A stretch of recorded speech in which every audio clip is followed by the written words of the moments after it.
Hey everybody, Coach Kebeck here with Infinite CU, the Strength Pack, and I'm going to be going over the program that we are going to be running this spring, starting tomorrow actually, which I believe is March 25th, I think, or 26th, one of the two, starting tomorrow to build us up to the spring.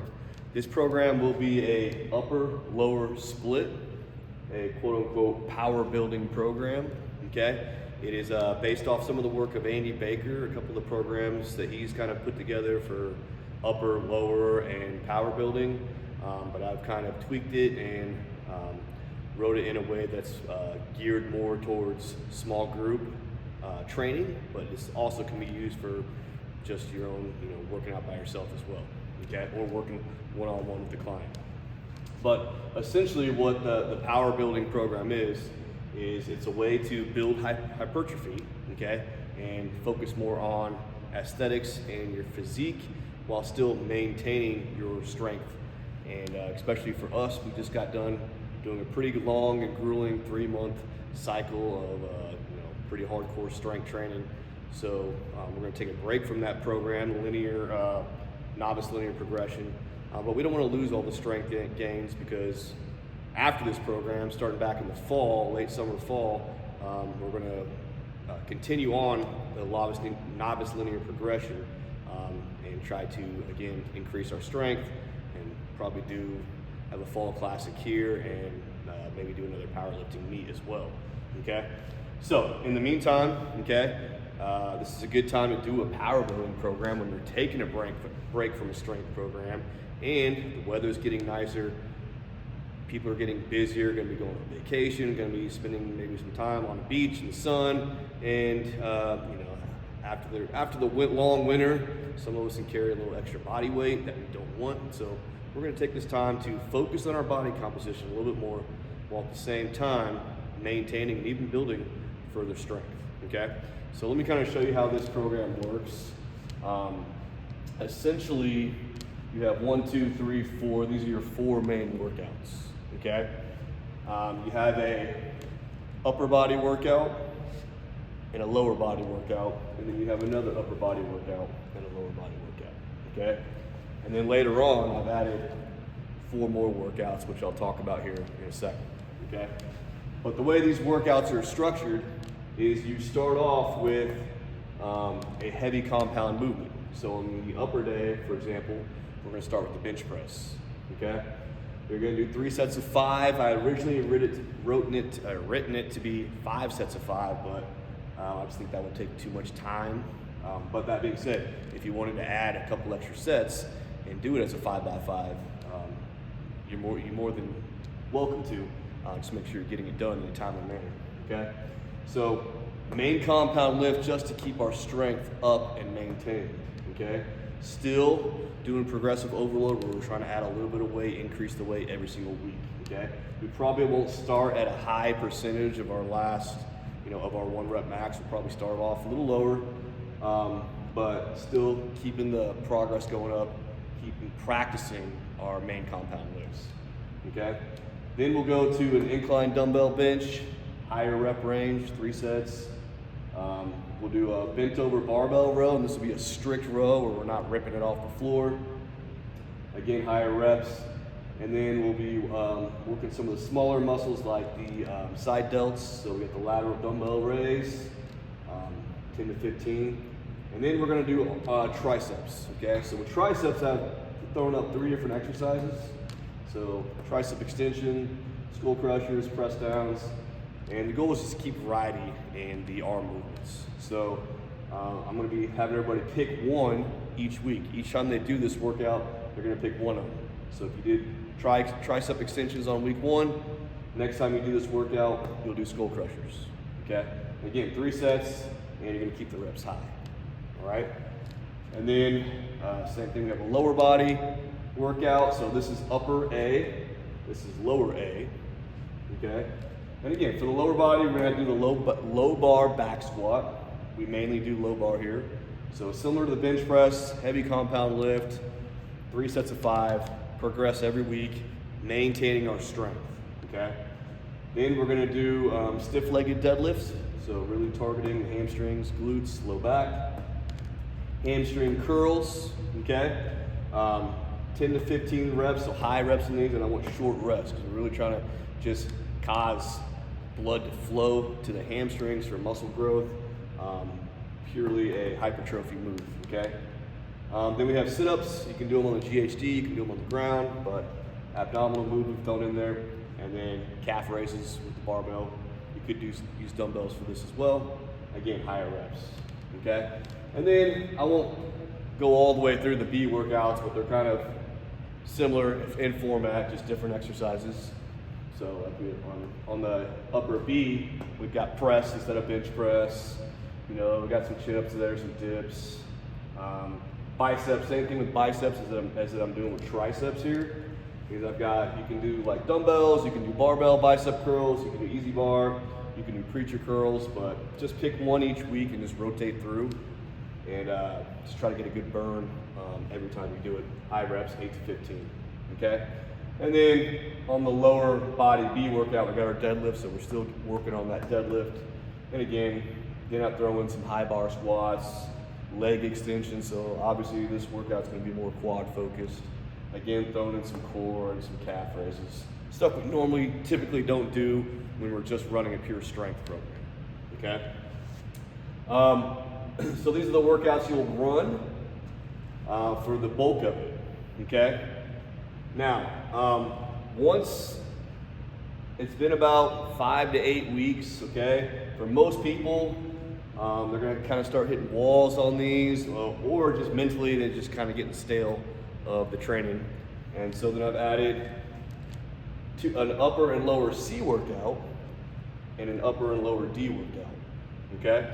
That you can add in to the mix here, okay? To cause a little bit different muscle stimuli and to just kind of break up the monotony, okay? So here's how a schedule would look.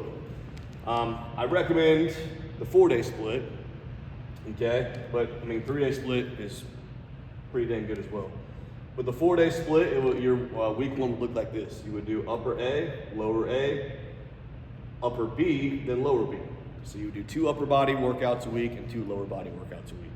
The cool thing about upper and lower, when you alternate upper, lower, is you can it doesn't really matter really what day you work out.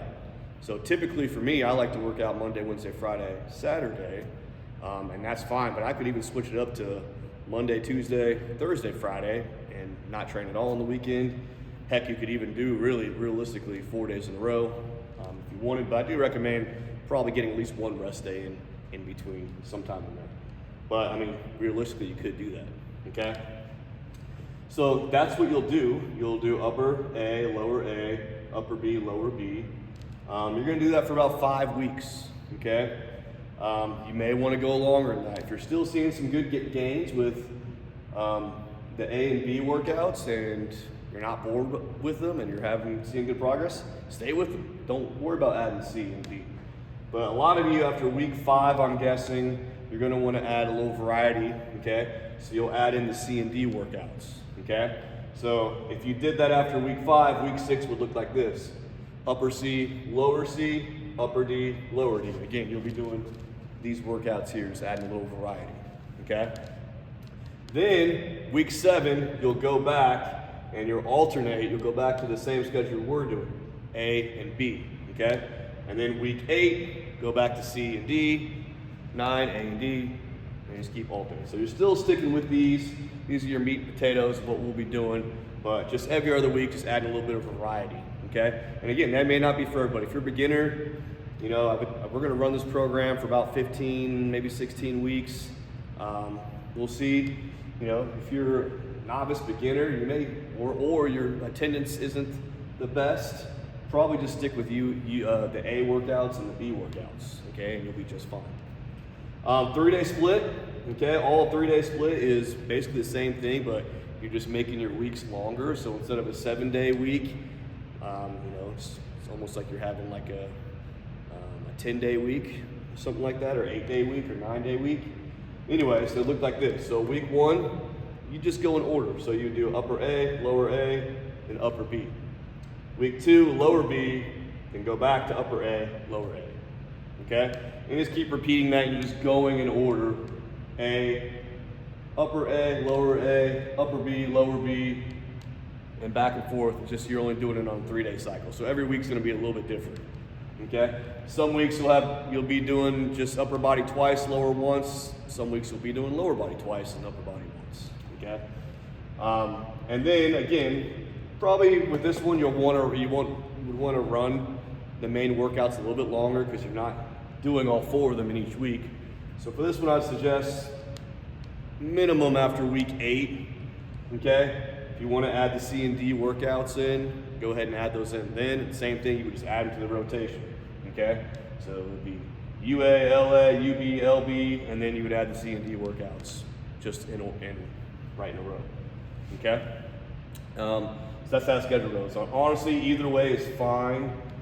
It really just depends on the time that you have. You could even run this as a 2-day split, okay? You could do a 2-day split would just look like this. Week 1, you would do A workouts. Week 2, you would do B workouts. And you would just alternate, okay? Not ideal. You're not gonna see as much progress as fast as a 3 or 4-day split, but it's better than nothing, okay? And you would just alternate weeks. 1 week would be an A week, 1 week would be a B week. Again, after a certain extended period of time, you could add in C and D workouts, but if you're only doing 2 workouts a week, probably wouldn't need to add the C and D, not unless you really just got bored, okay? You could just run A and B, fine. So that's kind of how the program works. I also have some cardio suggestions. So remember, if your goal is to lower body fat, that's done in the kitchen, not necessarily done through cardiovascular exercise. We do cardio here to just keep our heart and lungs healthy. Again, a lot of us didn't do a ton of cardio these past 3 months because we're just focused on strength training. So I'm adding this in just to give a little bit of heart and lung health added in. And there's several ways you can do this. I've got 4 examples here. I like these ones here because they're low impact. It's not going to make you super sore. You could do these, then do a leg day the next day and probably be totally fine, okay? But basically I have the elliptical here as one suggestion, and just doing maybe like 10 minutes on the elliptical. You can either do a steady state or you can do kind of pick one of the interval settings they have on there, but just getting at least 10 minutes in on the elliptical. Elliptical is also nice because you can increase every time, so you could do a 3 resistance, say 1 week, the next week go up to a 4 resistance, and just increase the intensity. Another one would be the rower, the Concept 2 rower. Again, knocking out another 10 minutes on that. I like to do 1 minute on, 1 minute off. So the 1 minute on would be where you're rowing as hard and as fast as you can for 1 minute. And then the next minute, you're either just rowing slow and easy pace, or you actually get up off the rower and walk around the room for 1 minute, okay? This is a great one for partners because you could partner up with somebody in this, and one of you is walking while the other one's doing their all-out row. So you do 1 minute as hard as you can, and then switch, and the other person get on there, they row as hard as they can, the other person rests and walks for a minute, and you just do 5 rounds of that for a total of 10 minutes, and you're good to go. Another one is the air bike. The air bike, kind of same concept. I like to do it in 30-second intervals though, but you could do minute intervals. So a 10-minute bike ride, you pedal as hard as you can for 30 seconds, and then you either pedal slow for 30 seconds or get up off the bike and walk around. Again, you could do that with a partner as well, where you guys switching back and forth. It's up to you. But nice 10 minutes on that. And then the sled push. So either indoor, outdoor sled, whatever you have. We have both here. I'm gonna have both available throughout the spring and summer. I like sleds because again, they really get the heart rate up. They're, especially the outdoor one, they're loadable, so you can, just like a squat, you can increase the weight every week. The indoor one you can as well with the magnetic resistance that it has on there. Not quite as accurate as an outdoor, but it's got other benefits to it that I'm not going to get into today, but they're both excellent. And for that, I would just do an AMRAP where whatever distance you're pushing for My gym here is just the full length of the gym, down and back is 1 round. And so you would do a round and you would take a break. And then, if you're gonna do it in 10 minutes, if you're trying to get a 10-minute cardiovascular workout in, you would just do as many rounds as you can in that minute. I think most people could probably get 5 rounds in 10 minutes, no problem. But just something you would have to kind of figure out with whatever type of sled you're pushing, the distance you have to work with, and all of that. But those are great. These are great too, because I'm keeping them in 10 minutes, so that way you can throw them, you can do them after you finish a workout. So if you come in or you do, your upper body A workout, you can pick one of these after you finish this workout and get 10 minutes of cardio in, okay? And if you do that for every single workout, that's 40 minutes of cardiovascular training you got that week, okay? You could also just have a dedicated cardio day as well, where you come in and knock out 3 or 4 of those 10-minute cardio suggestions in, and you have a good 30 to 40 minute cardio workout on that day. So really it just kind of depends on the time that you have. For me personally, I think it'd be easier just to get 10 minutes in. If I'm training 4 days a week, get 10 minutes in after I strength train, just so I'm getting the cardio volume in. I'm training my heart and lungs, and it's not going to take up any more of my time. I don't have to work out 5 or 6 days a week. Still keeping it 4 days a week and get my cardio in. Okay. Other than that, I think that's about it. For those of you that train with me at my gym, I have all of these exercises that we have on here on the app. So you can get on the True Coach app. There's little videos. You can see the exercises. I highly recommend you do that before you come in to class. That way you kind of know what's going on, and you're not the coach isn't getting driven crazy by everybody asking every 2 seconds, what's this exercise, what's that? You've already got a kind of good template of what to do, but my people, most of you've already done a lot of these exercises, so you're gonna know what to do. Yeah, other than that, if you guys have any questions, let me know. Send me a message, and let me know how this runs. Again, we're gonna run this for about 15 or 16 weeks, and just really try to work hard this spring and summer. And really another big focus will be on our nutrition and what we're eating.